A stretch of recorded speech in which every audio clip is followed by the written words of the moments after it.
Guys, അപ്പോൾ ഇന്ന് രാത്രി നമുക്കൊരു ഫ്രൈഡ് റൈസ് ഉണ്ടാക്കിയാലോ. അതിൻ്റെ സ്പെഷ്യൽ ഒന്നും കൂടി ഉണ്ട്. അപ്പം ഇതിൻ്റെ റെസിപ്പിയിലോട്ട് ആദ്യം പോകും.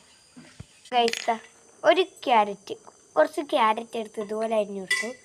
കുറച്ച് ബീൻസ്, കുറച്ച് ക്യാപ്സിക്കം, ഇതെല്ലാം ഇങ്ങനെ അരിഞ്ഞു കൊടുത്തു. അപ്പോൾ ഇതാ നമ്മുടെ അരി ഇവിടെ വേകുന്നുണ്ട്. അപ്പോൾ ഗൈസ്, ഫസ്റ്റ് തന്നെ നമ്മൾ ഇതിൻ്റെ അകത്തോട്ട് ഓയിൽ ഒഴിച്ചിട്ടുണ്ട്. ഇനി നമുക്ക് കുറച്ച് ക്യാരറ്റും ബീൻസും ക്യാപ്സിക്കം കൂടി ഇട്ട് കൊടുക്കാം.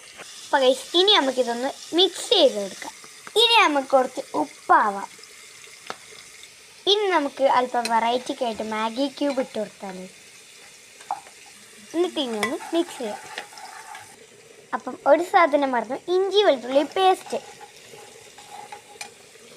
നമ്മൾ എഗ് ഫ്രൈഡ് റൈസ് ആയതുകൊണ്ട് തന്നെ 2 എഗ്ഗ് ഇട്ട് കൊടുക്കുന്നുണ്ട്.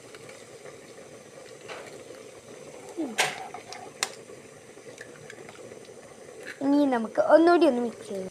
കുരുമുളക് ഇട്ട് കൊടുക്കാം. ഇനി നമുക്ക് കുറച്ച് സോയാ സോസ് വെച്ച് കൊടുക്കാം. കുറച്ചധികമായി പോയി ഗൈസ്.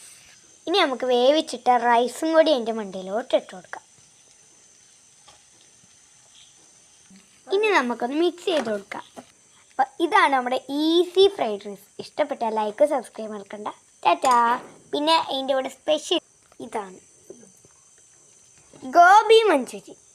ഇതാണ് സ്പെഷ്യൽ. അപ്പോൾ എല്ലാവർക്കും ഈ സിമ്പിൾ റെസിപ്പി ഇഷ്ടപ്പെട്ട ലൈക്കും സബ്സ്ക്രൈബ് മറക്കണ്ട. ടാറ്റാ.